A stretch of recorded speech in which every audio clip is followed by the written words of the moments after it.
मुख्यमंत्री सुखविंदर सुक्खू ने हमीरपुर, बड़सर और नादौन विधानसभा क्षेत्र का दौरा किया। नादौन के अमतर क्रिकेट स्टेडियम पहुंचने पर मुख्यमंत्री का कांग्रेस कार्यकर्ताओं के अलावा जिला प्रशासन ने स्वागत किया।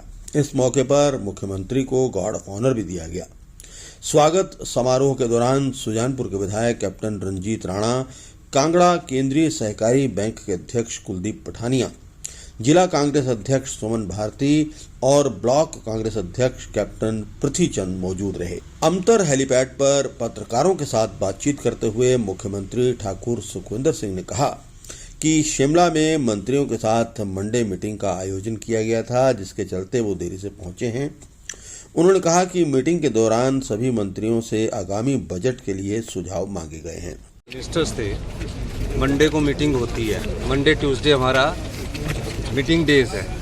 तो आज मैंने अपने मिनिस्टर्स बुलाए हुए थे और उनसे रिव्यू मीटिंग ली, तो तब इसका थोड़ा लेट हो गया क्योंकि मंडे और ट्यूसडे को ऑफिसर्स और मिनिस्टर्स की मीटिंग है। तो रिव्यू मीटिंग में सभी मिनिस्टर्स को ये दिशा निर्देश दिए गए हैं तो वो अपने डिपार्टमेंट की जो भी आगे कार्य योजना है, जो बजट में घोषणाएँ हैं, उनको अमली जामा बनाने के लिए आप पूरे कितना बजट चाहिए उस प्रकार की सारी योजनाओं को अभी बताएं। तो इस दृष्टिकोण से आने वाले समय में जो बजट है उसकी तैयारी की जा सकती है। उन्होंने कहा कि प्रदेश सरकार ने सभी विभागों को निर्देश दिए हैं कि आगामी बजट की रूपरेखा और सरकार द्वारा की गई घोषणाओं को अमली जामा पहनाए जाने पर काम किया जाए। ऐसा है कि पिछले 40 साल से जो व्यवस्था बिगड़ी ना, उसमें जब सुधार होता ना तो तकलीफ होती है। अब प्रदेश आत्मनिर्भर बनने की दिशा में आगे बढ़ रहा है, उन्हें बोलना चाहिए कि वो तो खुद वित्त मंत्री रहे हैं। देखिए कि प्रदेश की पोजीशंस कहाँ पहुँच रही है। पिछली भारतीय जनता पार्टी ने शिक्षा के क्षेत्र में गुणात्मक में हमें 21वें स्थान पर ला दिया। हेल्थ के सेक्टर में सबसे निचले स्तर पर हम चले गए। तो सब सेक्टरों में सुधार की जरूरत है और हमारी सरकार उसमें कटिबद्ध है सुधार करने के लिए। और मैंने आपको बार बार कहा है, हमारे 2027 तक हम आत्मनिर्भर हिमाचल बनेंगे। उन्होंने कहा कि प्रदेश सरकार अपने कार्यकाल के दौरान 5 गारंटियों को पूरा कर चुकी है और बाकी को भी जल्दी पूरा कर दिया जाएगा। ये 5 गारंटियां पूरी हो चुकी और अगली गारंटियों को भी पूरा करने की दिशा में हम आगे बढ़ रहे हैं। गारंटियों के अलावा आपको ये भी देखना है कि 1 महीने में 2 बार हिमाचल प्रदेश के सरकारी कर्मचारियों और अधिकारियों को पे हिमाचल प्रदेश सरकार ने दी है। जो हल्ला कर रहे हैं भारतीय जनता पार्टी, वो झूठ आधारित हल्ला कर रहे हैं। कभी भी किसी भी सिस्टम को चलाने के लिए उसमें अनुशासन लाना जरूरी होता है। कोई भी सिस्टम बिगड़ जाता है जब उसमें अनुशासनहीनता होती है। तो ये किसी ने नहीं लिखा कि 4 दिन पहले पे दे दी गई और 1 महीने में 2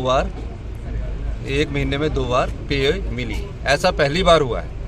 पर जब हमने 4 दिन पे लेट की थी तो उसके बारे में बड़ी जगह हल्ला हुआ, नेशनल न्यूज़पेपर में चला। तो ये सब चीज़ें हैं हिमाचल प्रदेश को आत्मनिर्भर बनाने के लिए।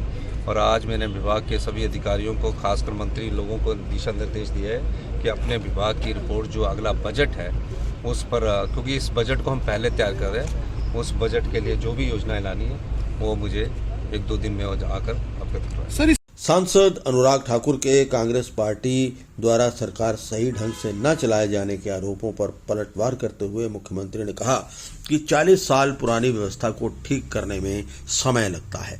भारतीय जनता पार्टी के पास कहने को कुछ नहीं है।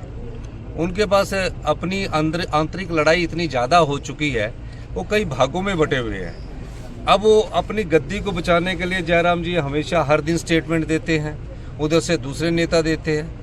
अब उनकी आंतरिक लड़ाई का असर ये हो रहा है कि वो एक सुर में बात कर नहीं पा रहे और झूठी खबरें वो माननीय प्रधानमंत्री जी के पास पहुंचा देते हैं। ये कभी नहीं बताया उन्होंने कि 1 महीने में 2 बार सैलरी देने वाला भी हिमाचल प्रदेश बन गया। ये कभी नहीं बताया कि 4 दिन पहले सैलरी देने वाला भी हिमाचल प्रदेश बन गया और प्रधानमंत्री जी से महाराष्ट्र में झूठ बुलवा दिया। तो ये सब चीज़ें बीजेपी की जो आंतरिक लड़ाई है, कई भागों में बटी हुई है, उसका असर है।